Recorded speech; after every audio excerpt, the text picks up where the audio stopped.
ஒரு மகிழ்ச்சியான செய்தி. இதயம் நலனையின் விலை லிட்டருக்கு ரூபாய் 105 குறைஞ்சிருக்கு.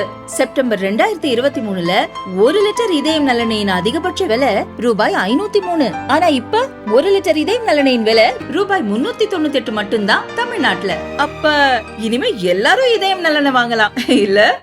கொடுத்து 25 ஆண்டுகளுக்கு முன்பு ஒரு சிறிய ஒரு விஷயமாக ஆரம்பித்து இன்னைக்கு 2025ல 22 லட்சம் மரங்களை தாண்டி 22 லட்சத்தி முதல் மரம், இரண்டாவது மரம், மூன்றாவது மரத்தை இன்னைக்கு நாம நட்டிருக்கோம். இந்த ஓராண்டு 2025 ஆண்டுக்கு இன்னும் ஒரு 3 லட்சம் மரத்தை நாம் இந்த விழாவுக்கு முக்கியமானவர்கள், குறிப்பாக இந்த வனத்துக்குள் திருப்பூர் இது ஒரு வெற்றிகரமான ஒரு பாதையிலே சென்று கொண்டிருக்கிறோம். அதற்கு முக்கிய காரணமாக இருக்கக்கூடிய பல மனிதர்கள் ஒருவராக இருக்கக்கூடிய தினமலர் நாளிதழினுடைய உண்மையினுடைய உரைகள் இணையாசிரியராக இருக்கக்கூடிய ஐயா கிருஷ்ணமூர்த்தி ராமசுப்பு அவர்கள், ராயல் கிளாசிக் நிறுவனம் தலைவராக இருக்கக்கூடிய ராமன் லக்ஷ்மணை போல அண்ணன் தம்பி கோபாலகிருஷ்ணன் அவர்கள், அருமை அண்ணன் சிவராம் அவர்கள், வனத்துக்குள் திருப்பூருடைய நன்கொடையாளர்கள், முன்னருக்கையில ரொம்ப அமைதியா பெரிய பெரிய நிறுவனத்தை நடத்தக்கூடியவங்க, பெரிய ஜாம்பவான்கள். இன்னைக்கு தமிழ்நாட்டுக்குள்ள இந்தியாவுல, ஏன் சிங்கப்பூர், மலேசியா, துபாய் அந்த மாதிரி சில இடத்துக்கெல்லாம் போனா நம்ம திருப்பூர்ல இருக்கக்கூடிய யாரோ ஒருத்தருடைய பிராண்ட் கம்பீரமா அங்க இருக்கும். நமக்கெல்லாம் ஒரு பெருமையை தேடி கொடுத்து கொண்டிருக்கக்கூடிய நன்கொடையாளர்கள் முன்னருக்கையில் அமர்ந்திருக்கின்றார்கள். அவர்களுக்கும் என்னுடைய வணக்கத்தை தெரிவித்துக் கொள்கின்றேன். தன்னார்வலர்கள் 500 பேர்த்தை தாண்டி வளர்ந்து கொண்டே இருக்கிறாங்க. ரொம்ப சந்தோஷம். இளையவர்கள் மேடையில அந்த விருது கொடுக்கும்போது பாத்தீங்கன்னா ஐடி நிறுவனத்துல பணிபுரிந்து எல்லாத்தையும் விட்டுட்டு விவசாயிகளாக உருமாற்றம் அடைந்திருக்கக்கூடியவர்கள் மேல இருக்கிறாங்க. பெரிய பெரிய கல்லூரியில ஆசிரியர்களாக இருக்கக்கூடிய விவசாயிகளா இருக்கிறாங்க. உடுமலைப்பேட்டை பக்கத்துல ஒரு பஞ்சாயத்து தலைவராக இருந்து 5 ஆண்டு காலம் 26,000 மரம் நட்டிருக்கக்கூடிய ஒரு பஞ்சாயத்து தலைவர் மேல வந்தாங்க. அதெல்லாம் பார்க்கும் பொழுது எப்படிப்பட்ட மனிதர்கள் வனத்துக்குள் திருப்பூர்ல தன்னார்வலாக இருக்கிறார்கள் என்பதை பார்க்க முடிகிறது. சார்பு அமைப்புகள் வெள்ள கோயிலாக இருக்கட்டும், காங்கேயமாக இருக்கட்டும், தாராபுரமாக இருக்கட்டும், எங்க போனாலும் கூட இன்னைக்கு வனத்துக்குள் திருப்பூர் நிறைய ட்வின்ஸ் உருவாக்கிறாங்க. அந்தந்த பகுதியில எல்லோரும் சிறப்பாக செய்து கொண்டிருக்கின்றார்கள். அந்த சார்பு அமைப்புகளுடைய தலைவர்கள், மிக முக்கியமாக நிலம் கொடுத்த விவசாய பெருமக்கள். ஒரு அக்கா சொன்னாங்க 60 ஏக்கர் நிலம் இருக்குதுங்க, 15 ஏக்கர் நிலத்துல 10,000 மரத்துக்கு மேல வச்சிருக்கிறாங்க, கரும்பும் கொடுத்து அதை திங்கிற குழியும் கொடுத்து மேல விருதும் கொடுக்குறாங்க, பாருங்க என்ன அநியாயம் பண்றாங்க என்று சொல்லும் அளவுக்கு இன்னைக்கு நிலம் கொடுத்த விவசாய பெருமக்கள் எல்லாம் வனத்துக்குள் திருப்பூருக்கு ஆதரவாக நின்று கொண்டிருக்கின்றார்கள். அவர்களுக்கும் என்னுடைய வணக்கத்தை, நன்றிகளை இந்த நேரத்தில் தெரிவித்துக் கொள்கின்றேன். அருமை சொந்தங்களே, இன்னைக்கு நாம் பாராட்டி கொண்டிருக்கின்றோம். மிகச் சிறப்பாக இந்த நிகழ்வு நடந்து கொண்டிருக்கிறது. வனத்துக்குள் திருப்பூர் சிறப்பா இருக்குன்னு சொன்னாலும் கூட இளைய தலைமுறைக்கு சில விஷயங்களை சொல்ல வேண்டும். ஒரு வார்னிங் சைன் கொடுத்து என்னுடைய உரையை ஆரம்பிக்க வேண்டும் என்று ஒரு சின்ன வார்னிங் சைன். நாம வனத்துக்குள் திருப்பூர்ல இவ்வளவு விஷயம் நம்ம செய்யறோம்.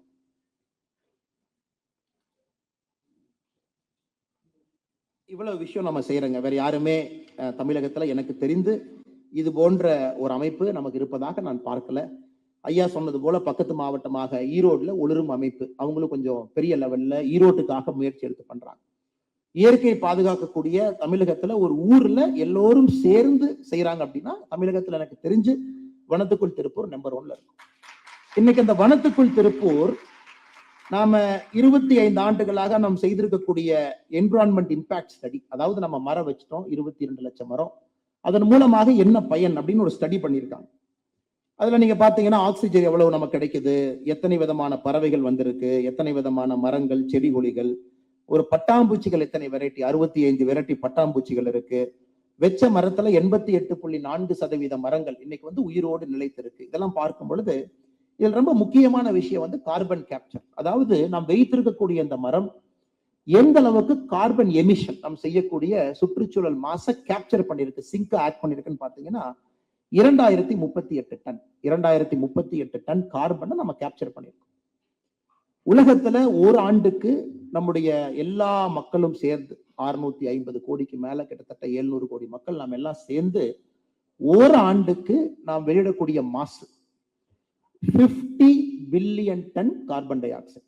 இது ரெண்டையும் நீங்க அந்த ஸ்கேலை கம்பேர் பண்ணுங்க. 50 billion ton carbon dioxide, 50 billion ton carbon dioxide. ஒரு தன்னார்வ குழுக்கள், அமைப்புகள் எல்லாம் சேர்ந்து இவ்வளவு பெரிய ஒரு பிரச்சனை, தினமும் மாசுபட்டு கொண்டிருக்கக்கூடிய பிரச்சனை. ஒரு பக்கெட்ல தண்ணி ஊத்த ஊத்த தண்ணி ஒழுகிட்டு இருக்கு. ஏன்னா வனத்துக்குள் திருப்பூர் மட்டும்தான் ஊத்துறாங்க, மிச்சம் யாரும் நம்ம ஊத்தலை. இந்தியாவில் நிறைய இடத்துல நம்ம ஊத்த மறுக்கின்றோம், மறந்து விட்டோம். ஆனால் நம் தண்ணீர் ஊற்றுவதற்கு தயாரா இல்லை. அப்ப நம்ம தண்ணி நீங்க ஒரு 100 மடங்கு உள்ள ஊத்துறீங்கன்னா இன்னைக்கு அது 300 மடங்கு தண்ணி வெளியே போயிட்டு. அதனாலதான் இந்த நிகழ்ச்சி தேவைப்படுது. நாம் இந்த நிகழ்வுல வனத்துக்குள் திருப்பூருக்கு நம்ம ஹானர் பண்ணோம், அவங்கள பத்தி நம்ம பெருமையா பேசணும்.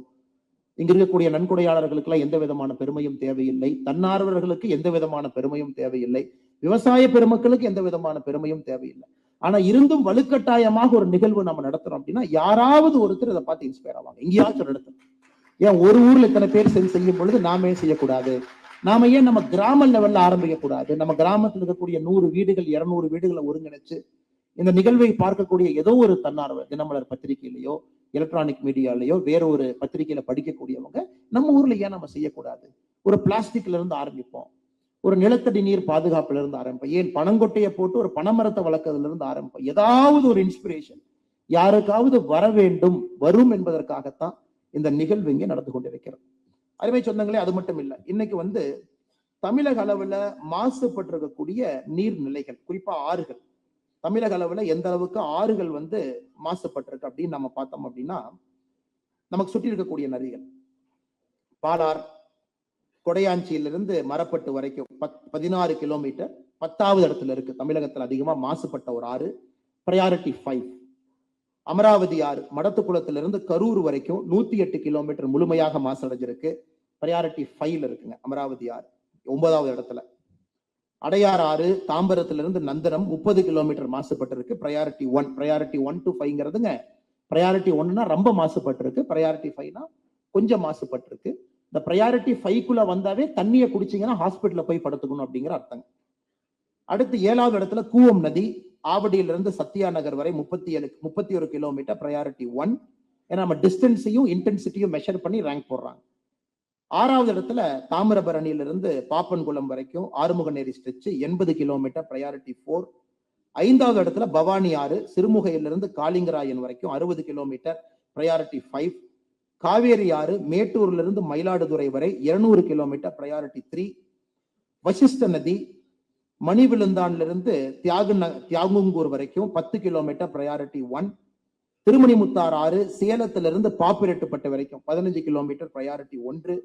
சர்பாங்கா நதி தாத்தையம்பட்டியிலிருந்து கொணங்கப்பாடி வரைக்கும் 15 கிலோமீட்டர் பிரையாரிட்டி 2. இது தமிழ்நாட்டினுடைய சுற்றுச்சூழல் பொல்யூஷன் கண்ட்ரோல் போர்டு நம்முடைய முதல் 10 மாசுபட்ட நதியை வரையறுத்து கொடுக்குறாங்க. அதுல பாத்தீங்கன்னா நம்முடைய கொங்கு பகுதியில 2-3 நதிகளை நம்ம பார்க்கிறோம். இது ஒரு பக்கம். சமீபத்துல நித்தி ஆயோக் ஒரு ரிப்போர்ட் கொடுக்குறாங்க. அது கையில பவர் பாயிண்ட் இல்லாதனால அந்த படத்தை மட்டும் உங்களுக்கு காட்ட விரும்புறேங்க. என் கையில ஒரு சின்ன படம் இருக்கு பாருங்க. ஒரு படம் இருக்கு என்னுடைய இதுல. இங்க ஒரு நம்ம தமிழ்நாடு மேப் இருக்கு, இங்க ஒரு மேப் இருக்கு. முதல்ல இந்த மேப் பாத்துக்கங்க. இது 2025 தமிழ்நாட்டினுடைய மேப். என் கை இங்க ஒரு மேப் இருக்கு, இங்க ஒரு மேப் இருக்கு பாருங்க. இது 2025 தமிழ்நாட்டினுடைய மேப்புங்க. இது 2045 தமிழ்நாட்டினுடைய மேப். 20 ஆண்டுகள். இந்த மேப் என்ன சொல்லுதுனாங்க, இன்னைக்கு சராசரியாக ஒரு தனி மனிதனுக்கு தேவையான தண்ணீர் பெர் கேபிட்டா வாட்டர் தேவையான தண்ணீர் எவ்வளவு இருக்கும் நம்ம கணக்கு போடுறோம். இந்தியா முழுவதுமே 500 மீட்டர் கியூபுக்கு கீழே இருக்கு அப்படின்னா ஸ்கேர்சிட்டி, தண்ணி பத்தாது, தண்ணீர் பஞ்சம் அர்த்தங்க. ஸ்ட்ரெஸ்ஸே இல்ல, தண்ணி நல்லா இருக்கு, தாடாத்தியா இருக்குன்னா 1700 மீட்டர் கியூபுக்கு மேல ஒரு வருஷத்துக்கு தண்ணி வேணும்.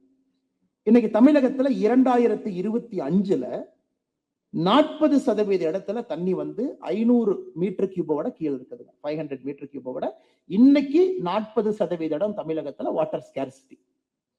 2025 இதே மாதிரி இருக்கு. 2045 20 ஆண்டுகள் கழிச்சு நித்தி ஆயோக் எடுத்திருக்கிறாங்க. எப்படி எடுத்திருக்கிறாங்க? ஆறு, குளம், குட்டைகள், நீர் பகுதிகள், நிலத்தடி நீர், இதையெல்லாம் கணக்கு போட்டு 20 ஆண்டுகள் கழிச்சு எந்த பகுதியில தண்ணி இருக்கும். 20 ஆண்டுகள் கழித்து தமிழகத்துல 2 மாவட்டங்கள் மட்டும்தான் தப்பிக்கிறாங்க. 2045ல தமிழ்நாடை பொறுத்தவரை 2 மாவட்டம் மட்டும் தப்பிக்கிறாங்க. ஒன்று கோயம்புத்தூர் மாவட்டம், இன்று இருக்கக்கூடிய கோயம்புத்தூர் வரைபடத்தில் இருக்கக்கூடிய மாவட்டம், இன்னொன்று கன்னியாகுமரி. இந்த 2 மாவட்டத்துல மட்டும் இருக்கக்கூடிய மக்களுக்கு 500 மீட்டர் ஸ்கொயர் 500 மீட்டர் ஸ்கொயர் தண்ணிக்குள்ள அவங்க இருப்பாங்க. அப்படின்னா தண்ணி தாடாத்தியா இருக்கிறாங்க. இந்த 2 மாவட்டத்தை தவிர எல்லா மாவட்டமும் வாட்டர் ஸ்கேர்சிட்டி பற்றாக்குறை, அதாவது 500 மீட்டர் கியூபு கீழே இருப்பாங்க. கன்னியாகுமரி கோயம்புத்தூர் மட்டும் 1700 மீட்டர் கியூப் கூட மேல இருப்பாங்க.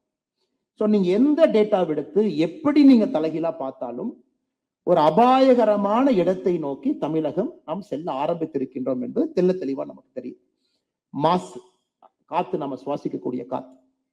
இன்னைக்கு உலகத்தில் இருக்கக்கூடிய நாடுகள்ல பார்ட்டிகுலேட் மேட்டர், பிபிஎம் நம்ம சொல்றோங்க. அதாவது எந்த அளவுக்கு நுணுக்கமா இருக்கக்கூடிய துகள்கள், அது ஒரு ஒரு ஒரு ஐரோப்பிய நாடுகளோ அமெரிக்காவோ போனீங்கன்னா 50 பிபிஎம் வந்தாவே கொஞ்சம் யோசிப்பாங்க, குடிக்க மாட்டாங்க. நாம 250 சாதாரணமா சுவாசிக்கிறோம். டெல்லி எல்லாம் 450 சாதாரணமா சுவாசிக்கிறாங்க. அவங்களுக்கெல்லாம் 1000 போனா தான் டெல்லி எல்லாம் டேஞ்சர். அப்பதான் ஸ்கூலுக்கு லீவ் விடுறோம். இதனால எத்தனை பேர் சப்தர்ஜங்கோ, எய்ம்ஸோ பாத்தீங்கன்னா 3 மாதம் ஸ்பெஷல் லங்ஸ் வார்டு டெல்லியில ஓபன் பண்றாங்க. டெல்லியில இருக்கக்கூடிய மக்கள் பாத்தீங்கன்னா மாஸ்க் போடாம அந்த குழந்தைகள் இருக்க முடியல. அந்த குழந்தைகள் பள்ளிக்கூடத்துக்கு நாம் இன்னைக்கு zone 5 டிக்ளேர் பண்ணி லீவ் விடுறோம். ஹாஸ்பிட்டல்ல லங்ஸ் வார்டு செப்பரேட்டா ஓபன் பண்றோம். அது தமிழ்நாட்டிலும் கூடிய விரைவில் வருவதற்கான வாய்ப்புகள் அதிகம். இதையெல்லாம் நம்ம சரி பண்ணணும். இதையெல்லாம் சரி பண்ணணும். தண்ணீர் மாசு சரி பண்ணணும். குடிப்பதற்கு தேவையான தண்ணீரை உருவாக்கணும். ஏர்ல இருக்கக்கூடிய பார்ட்டிகுலேட் மேட்டரை கீழே கொண்டு வரணும். இதை தாண்டி நித்தி ஆயோக் இன்னொரு ரிசர்ச் கொடுத்திருக்காங்க. ஒரே நாள்ல உங்களை ரொம்ப பயமுறுத்த வேண்டாம் அப்படிங்கறதுக்காக எல்லா டயக்ராம கொண்டு வரலைங்க. ஹீட் சிங்க் அப்படிங்கிற வார்த்தையை பயன்படுத்துறாங்க. அண்ணன் பேசும்போது சொன்னாங்க, குளோபல் வார்மிங்னால இப்ப இருந்து 2040ல இந்தியாவில் எந்த பகுதியில மழை அதிகமாகவும் எந்த பகுதியில சூடு வெப்பம் அதிகமா இருக்கும் அப்படின்னு. இதுல ஆச்சரியம் என்னன்னாங்க, இந்தியால சூடு வெப்பம் ரிலேட்டிவ் டு 2025 2025க்கும் 2040க்கும் ரிலேட்டிவா வெப்பம் எங்க அதிகமா இருக்கும்? ராஜஸ்தான்ல வெப்பம் அதிகம். ஆனா 2040ல ராஜஸ்தான்ல வெப்பம் அதிகமா உயருமா, இன்னொரு பகுதியில் அதிகமா உயரணும்னா நம்பர் 1 ஸ்டேட் தமிழ்நாடு. 2040 முடியும் பொழுது ஹீட் சிங்காக தமிழகம் மாற இருக்கு. அதனால இருக்கக்கூடிய இளைஞர்கள் எல்லோரும் என்னுடைய அன்பான வேண்டுகோள், நம்முடைய பிரையாரிட்டி நம்பர் 1 இன்னைக்கு வேற எதுவுமே நமக்கு தேவையில்லை. சுற்றுச்சூழலை திரும்ப கொண்டு வருவதுதான் நம்முடைய ஹையஸ்ட் பிரையாரிட்டி. நமக்கு இன்ஜினியர்ஸ் வேண்டாங்க, நமக்கு டாக்டர்ஸ் வேண்டாம். 1,17,000 பேர் வருஷத்துக்கு டாக்டர். மோடி ஐயா அந்த பட்ஜெட்ல 75,000 டாக்டர் சீட் ஆட் பண்ணிருக்காங்க. 2030 முடியும் பொழுது வருஷத்துக்கு 2 லட்சம் டாக்டர் படிக்கலாம் நம்ம ஊர்ல. இன்ஜினியருக்கு பஞ்சமே இல்லை. 8 லட்சம் இன்ஜினியர் நம்ம நாட்டுல வருஷத்துக்கு வர்றாங்க. இன்னைக்கு நமக்கு தேவைங்க என்விரான்மெண்டல் இன்ஜினியர்ஸ் நமக்கு தேவை. Clean tech entrepreneurs. இந்த கிளீன் எனர்ஜியை பயன்படுத்தி ஒரு கம்பெனி ஆரம்பிச்சு carbon heat trap, carbon sink வச்சு பிடிக்கிறவங்க, குறிப்பா எத்தனால், பயோகேஸ் இது மாதிரி கொண்டு வர்றவங்க. இன்னைக்கு நம்ம நிறைய மரம் வச்சு அர்பன்ல இருக்கக்கூடிய ஹீட்டை எல்லாம் இறக்க பார்க்கிறோம். இவங்க தண்ணீரை சுத்தப்படுத்தி கொடுக்கக்கூடிய நபர்கள். இவங்க தான் அடுத்த 10 வருஷம் இந்தியால இன்ஜினியரிங் காலேஜ்ல நாம் சொல்லிக் கொடுக்க வேண்டிய படிப்புகள். ஏன்னா எப்பொழுதுமே ஒரு நாடு அடுத்து வரக்கூடிய பிரச்சனை என்ன என்பதை கண்டுபிடித்து இன்னைக்கு மனிதர்களை உருவாக்குனா தான் பிரச்சனை வரும்போது மனிதர்கள் தயாரா இருப்பாங்க. அதனால நம்ம அங்க பிரச்சனை வரப்போது இன்னைக்கு நாம நம்முடைய மேன் பவர், நம்முடைய சிஸ்டத்தை நம்ம தயார்படுத்த வேண்டிய கட்டாயம்.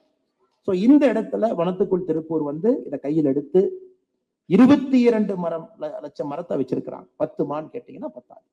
திருப்பூருக்கு 10, திருப்பூரை சார்ந்தவங்களுக்கு 10. ஆனா திருப்பூர் ஒரு குளோபல் காமன்ஸ் சொல்லுவோம். ஒரு வருண பகவான் உங்க மேல கருணை காட்டலினா, இல்ல கிளாசிக் போல சிவராமன் ரொம்ப நல்லவருப்பா, அங்க திருப்பூர்ல மட்டும் மரம் வைக்கிறாங்களாமா, அங்க மட்டும் போய் லைட்டா மழை பெஞ்சிட்டு அந்த கரூர் பக்கம், அந்த கடலூர் பக்கம் எல்லாம் பெய்யாம இந்த பக்கம் வந்துருக்கு. அதனாலதான் அந்த குளோபல் காமன்கிற வார்த்தையை பயன்படுத்துறோம். ஒரு இடத்துல நீங்க வச்சும் இன்னொரு இடத்துல இன்னொருத்தர் வைக்கலினா யாருக்கும் அது பிரயோஜனம் இல்லை என்பதா தான் இந்த வார்த்தையை குளோபல் காமன், உலகத்தில் இருக்கக்கூடிய எல்லோரும் சேர்ந்து ஒரு விஷயத்தை கையில் எடுத்தா தான் பிரச்சனை இல்லாம இருக்க முடியும். பட்டர்ஃபிளை வரலாங்க, தப்பில்லை.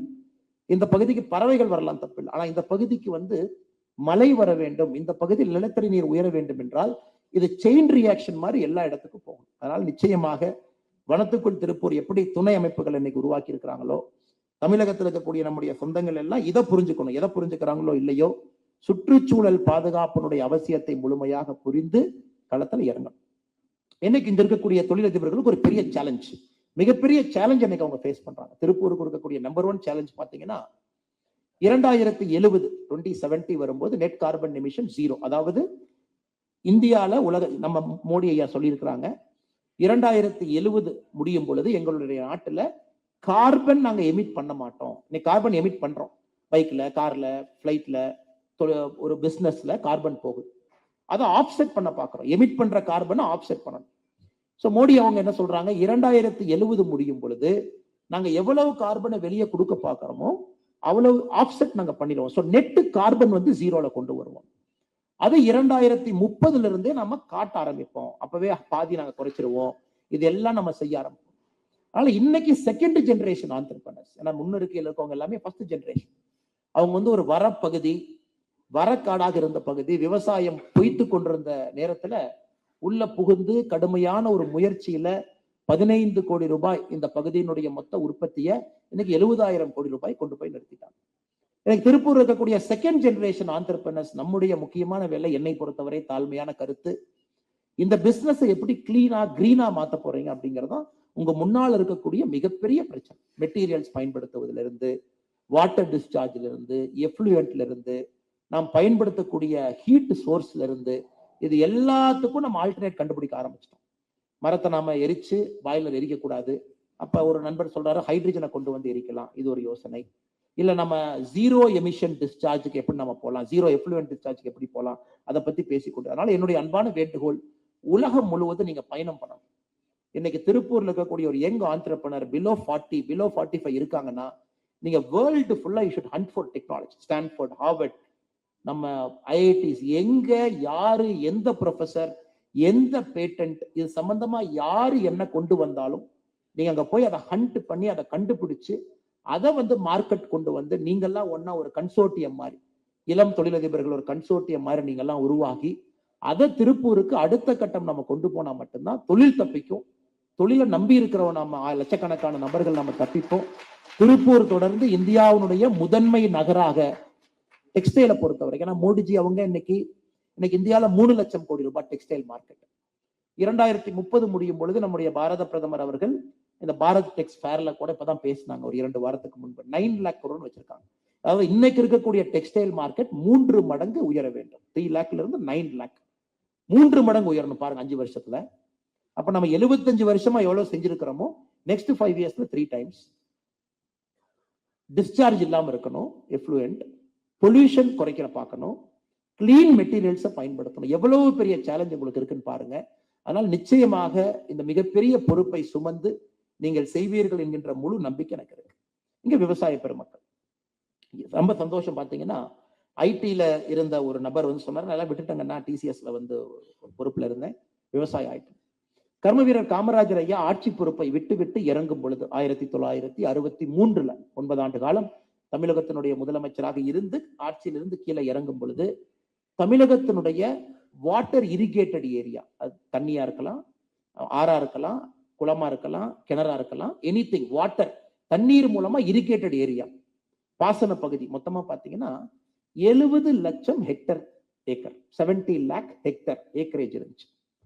இன்னைக்கு 2025 தமிழகத்தினுடைய மொத்த விவசாய பகுதி நீர் மூலமாக 46 லட்சம் ஹெக்டர் ஏக்கர்.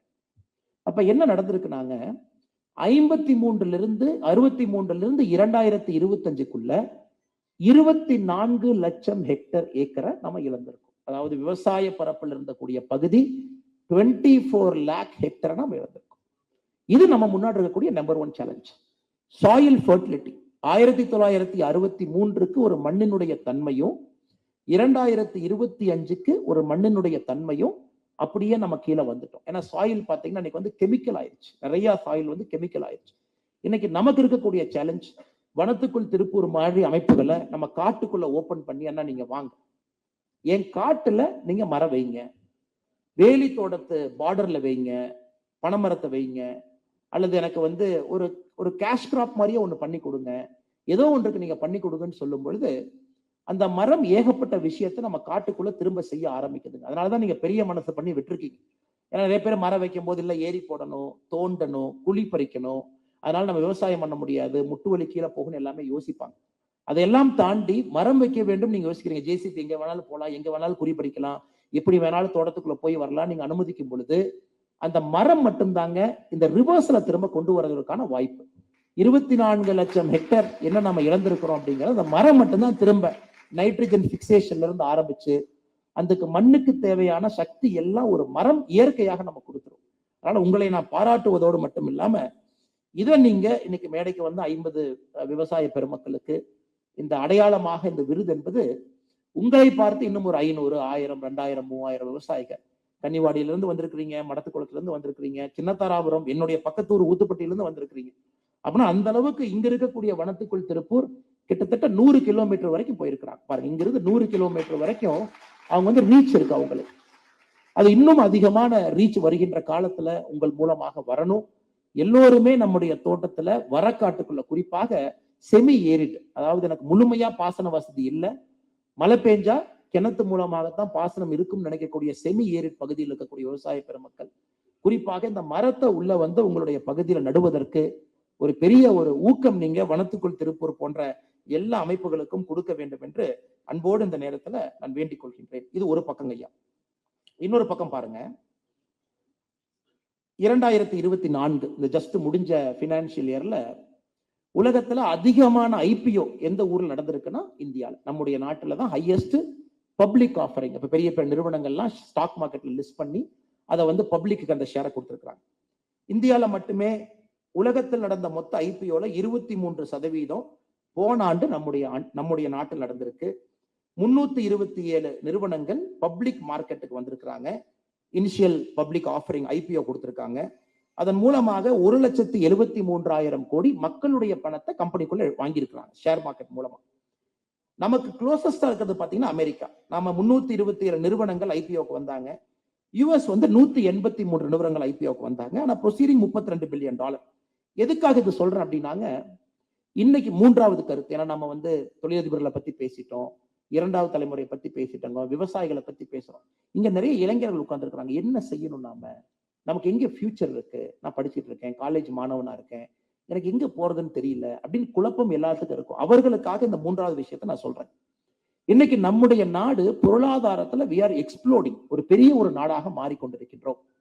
இந்த ஐபிஓங்கிறது ஒரு சின்ன ஒரு எக்ஸாம்பிள். நமக்கு ஒரு சிறிய நிறுவனம் பெரிய நிறுவனமாக மாறுறதுக்கு மார்க்கெட் வர்றாங்க. மக்கள் அந்த நிறுவனத்தின் மீது நம்பிக்கை வச்சு போன ஆண்டு 1,73,000 கோடி அந்த நிறுவனத்தினுடைய பங்கை வாங்கியிருக்கிறாங்க. ஆனா நான் குறிப்பா நம்முடைய நண்பர்களுக்கு சொல்ல வேண்டியது, நீங்க பணம் சம்பாதிக்கணும் முக்கியம், அது எந்த மாற்று கருத்தும் இல்லை. பணம் மூலமாக பல விஷயங்கள் நம்ம செய்யணும். பணத்துக்கு ஒரு பெரிய மரியாதை இருக்கு.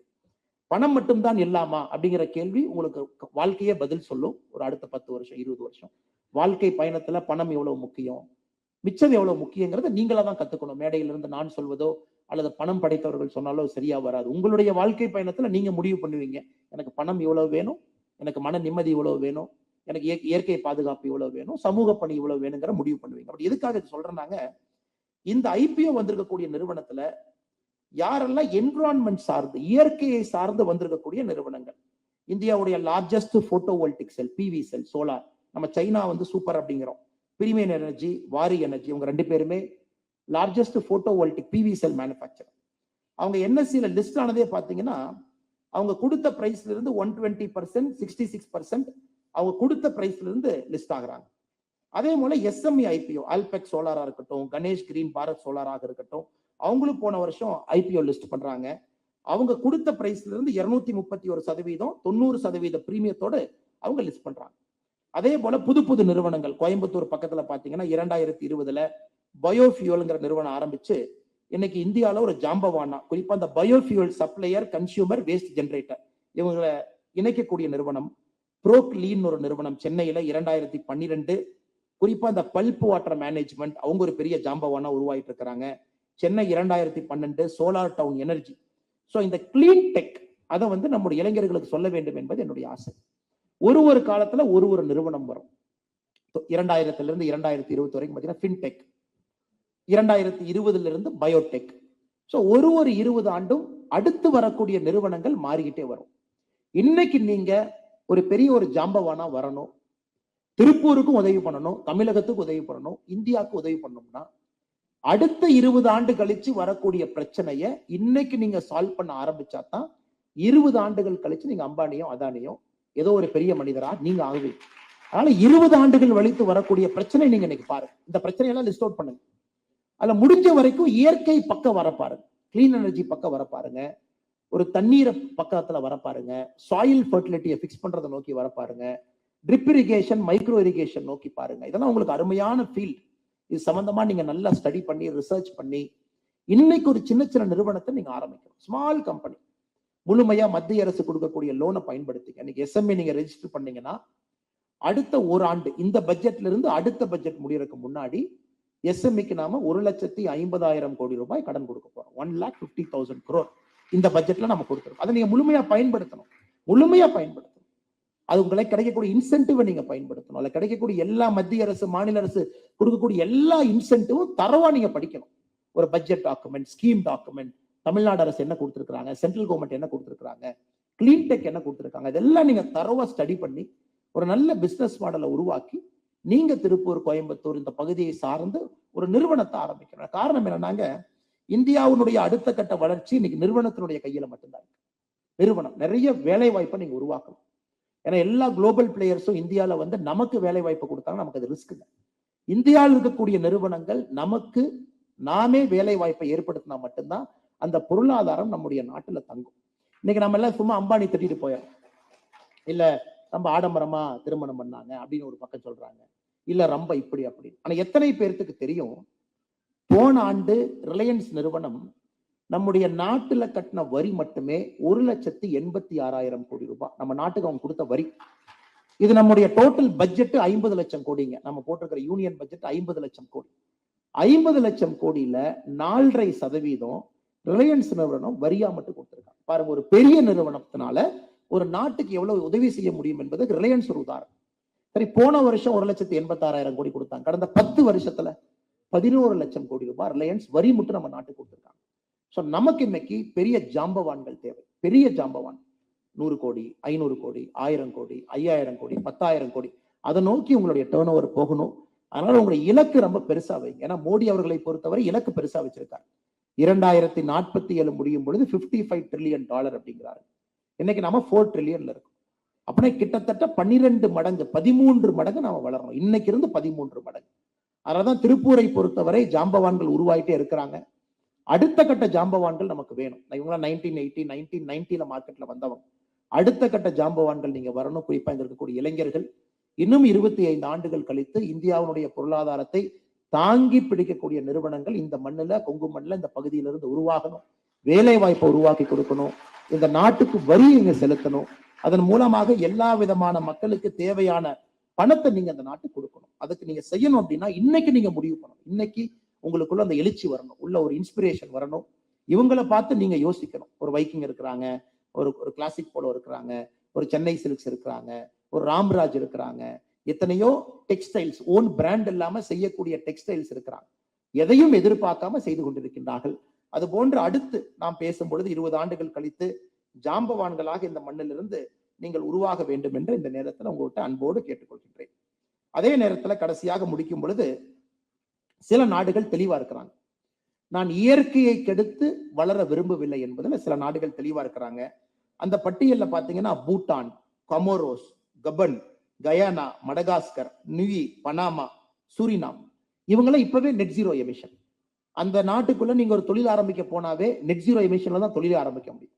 அதாவது பொல்யூஷனையும் இதையும் நீங்க ஆப்செட் பண்ணித்தான் அந்த நாட்டில் நமக்கு அனுமதியே கொடுக்குறாங்க. அது பூட்டான் மாதிரி நாடுகள் பாத்தீங்கன்னா, ஒரு நாளைக்கு நம்ம டூரிஸ்டா பூட்டானுக்குள்ள போறோம் அப்படின்னா $200 நம்ம சஸ்டைனபிள் ஃபீ கொடுக்கணும். நம்ம நினைக்கலாம், ஓ நம்ம வேகமா வளரணும், எல்லாத்தையும் உள்ள விடலாம். பூட்டானை பொறுத்த வரைக்கும் ஒரு நாள் நீங்க டூரிஸ்டா போறீங்கன்னா $200 கொடுக்கும். $200 அப்ப கணக்கு பாருங்களேன், $90 இன்னைக்கு $18,000. $18,000 சஸ்டைனபிள் ஃபீயா கொடுத்தாதான் பூட்டான்ல ஒரு நாள் நம்ம இருக்க முடியும். காரணம், பூட்டானை பொறுத்த வரைக்கும் தெளிவா இருக்கிறாங்க. எனக்கு ஜிடிபி தேவையில்லை, எனக்கு கிராஸ் நேஷனல் ஹாப்பினஸ் தான் வேணும். இப்ப நாம எல்லாம் கிராஸ் டொமஸ்டிக் ப்ராடக்ட் வேணும்னு சொல்றோம். கடைசியாக இந்த கருத்தை மட்டும் உங்கள்கிட்ட பதிவு செய்ய வேண்டும் என்று விரும்புகின்றேன். நமக்கு வளர்ச்சி வேணும், வளர்ச்சி வேணும், பொருளாதாரம் வேண்டும் நினைக்கிறேன். இன்னைக்கு பூட்டானை பொறுத்தவரை எனக்கு ஜிடிபி வேண்டாம், எனக்கு GNH வேணும் அப்படிங்கிறாங்க. Cross national happiness. மக்கள் எல்லாம் சந்தோஷமா இருக்கணும். அதை மட்டும்தான் நான் மெஷர் பண்ணுவேன். மக்கள் சந்தோஷமா இருக்காங்களா, மக்கள் ஸ்ட்ரெஸ் இல்லாம இருக்கிறாங்களா, மக்கள் ஆனந்தமா இருக்கிறாங்க, நான் மெஷர் பண்றேன் அப்படிங்கிறாங்க. ஸோ மேபி நீங்க இன்னும் ஒரு 25 ஆண்டுகள் கழித்து இங்க இருக்கக்கூடிய ஒரு குழந்தை, ஒரு இளைஞர் அரசியலுக்கு வந்து ஆட்சியாளர்களாக நீங்க எல்லாம் வரும் பொழுது அல்லது கவர்மெண்ட் சர்வீஸ்ல போகும் பொழுது நிச்சயமா நம்முடைய நாடும் நாமளும் ஜிடிபி அப்படிங்கிறதுல இருந்து வேற ஒரு மெட்ரிக்கு மாறி இருப்போம். ஏன்னா அந்த ஜிடிபியே பாத்தீங்கன்னா, இது அமெரிக்கால கிரேட் டிப்ரெஷன் 1933 அமெரிக்கால டிப்ரெஷன் வந்த பொழுது எந்த அளவுக்கு அந்த நாட்டுல பொருளாதாரம் கீழே வீழ்ந்திருக்கு கண்டுபிடிக்கிறதுக்காக ஒரு குறியீடை கொண்டு வந்தாங்க. அதான் ஜிடிபி. அதை வந்து 1933 90 வருஷம் அப்படியே வச்சிருக்கோம் ஜிடிபி அப்படிங்கிற ஒரு டேட்டா. இன்னைக்கு நிறைய நாடுகள் அதுல இருந்து வெளியே போகணும்னு நினைக்கிறாங்க.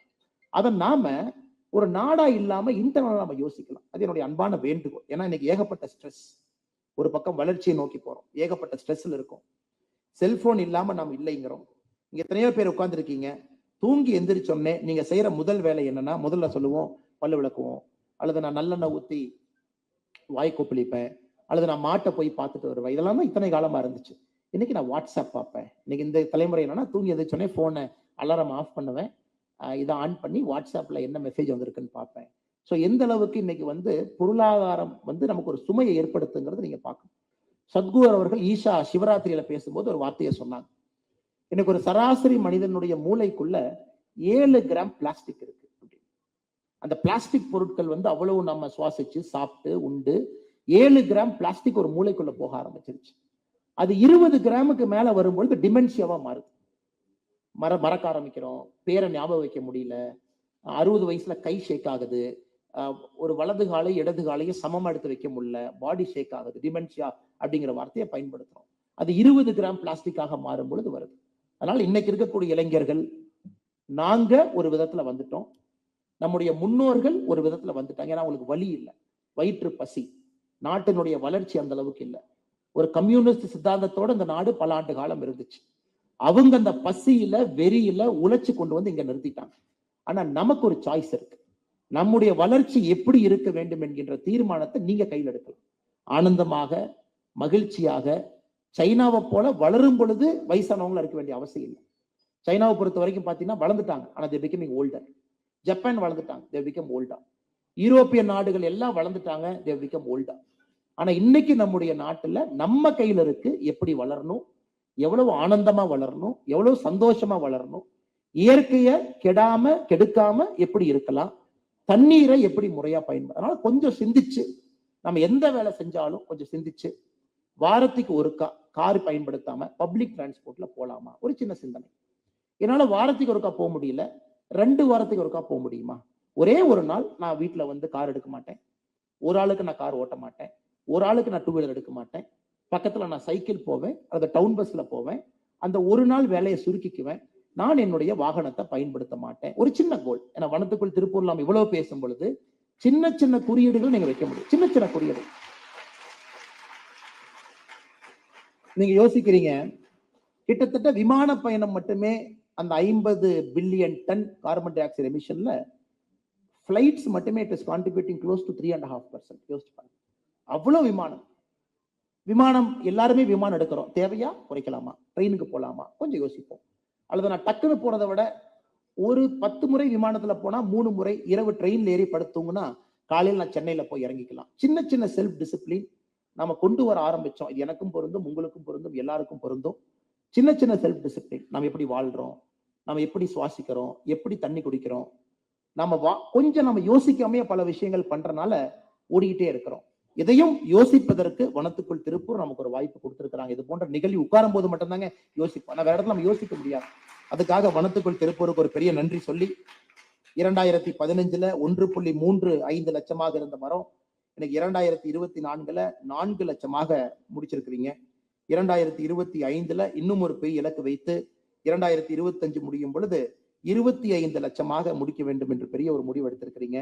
அதனால் நிறைய பேரை ஊக்கப்படுத்துறீங்க. வருகின்ற காலம் ஒரு சிறப்பான காலமாக இருக்கணும். மறுபடியும் நான் வச்சுக்கங்க, காற்று, சுகாதாரம், நீர், விவசாயத்தினுடைய சாயில் ஃபர்டிலிட்டி அதெல்லாம் இன்னைக்கு மோசமடைந்து கொண்டிருக்கிறது. கவனம் கொடுத்து நிச்சயமாக நீங்கள் காப்பாற்றுவீர்கள் என்ற முழு நம்பிக்கை எனக்கு இருக்கு. வாய்ப்பு கொடுத்த வனத்துக்குள் திருப்பூர்ல இருக்கக்கூடிய எல்லா அன்பு சொந்தங்களுக்கும், மேடையில் என்னோடு விருந்தினராக இந்த நிகழ்வுக்கு வந்திருக்கக்கூடிய ஐயா கிருஷ்ணமூர்த்தி அவர்களுக்கும், மேடையில் அமர்ந்திருக்கக்கூடிய அருமையண்ணன் கோபால் கிருஷ்ணன் அவர்களுக்கும் என்னுடைய நன்றி தெரிவித்து, முன்னிலைகள் நன்றி தெரிவித்து உரையை முடித்துக் கொள்கிறேன்.